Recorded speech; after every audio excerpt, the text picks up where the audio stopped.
Благодарам, председателке. Значи вака се да направи. Кога зборувавме дека сите патишта ќе водат кон Штип, и тоа се случува.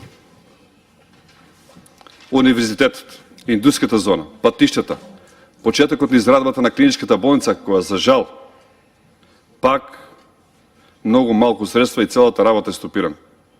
Се стопира и патиштата, меѓутоа добро што ВМРО-ДПМНЕ направи добра проекција за целиот регион.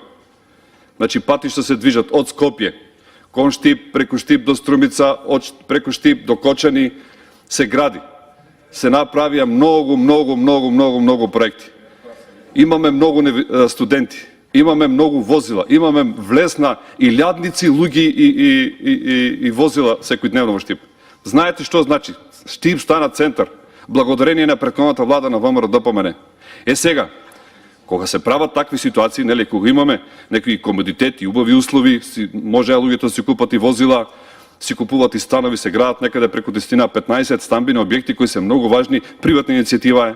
Значи приватна иницијатива, државната иницијатива градеше претходно. И сега веќе имаме малку повеќе, сите сакаат да живеат во централните градски подрачја, имаме проблем. И ние треба да го менаџираме тој дел. Имавме предвидено да се направат катни гаражи. И тие катни гаражи можат делумно, не викам дека целосно би го решиле проблемот, меѓутоа делумно може да се реши проблемот, бидејќи Штип е веќе универзитетски град.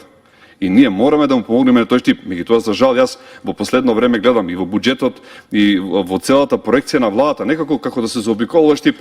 Се нема да чекаме ние ВМРО-ДПМНЕ да дојде на власт, за пак да се гради во Штип. До кога така ќе правиме?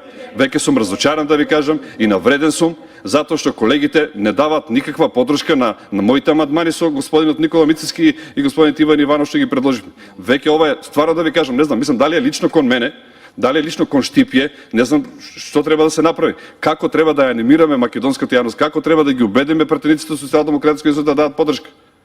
Па барем еден проект да се одваже, еве како што беше за прочистувачите на воздухот во училниците во Универзитетот Гоце Делчев. И ќе бидат благодарни студентите, затоа што се грижиме ние за нив, затоа што створивме универзитет, затоа што градиме болници, затоа што градиме патишта, индустријска зона, имаме инвестиции таму. Значи имаме индиректни вложувања. Сето тоа го направи ВМРО-ДПМНЕ. Сега, дај малку и вие помогнете, не викам, нека биде ваше, еве ќе кажуваме, по вас ќе крстиме тие катни гаражи, кажете таму некој име, не знам, некој си човек од Социјалдемократски сојуз, па макар и како сака нека биде. Важно да имаме каде да се паркират луѓето, да нема хаос во Штип. Се не знам зошто толку несериозно кон Штип, зошто се заобикола, зошто се едноставно Штип не се како да се избрише од картата на постојањето на оваа влада. Малку сум загрижен затоа што и немаме и кадри во владата, можеби и тука е големиот проблем. Ако имавме некој министер, заменик министер, ќе се лобираше, ќе се бореше, нити еден човек кадровски не заобиколија, инфраструктура не заобиколија, сите проекти што требаше да почнат и тие застана. Веќе сум загрижен дека некој има нешто против Штип и работи против Штип. Ве молам да го промените тој став, да ја промените таа работа и да дадете поддршка за нашите амандмани. Благодарам.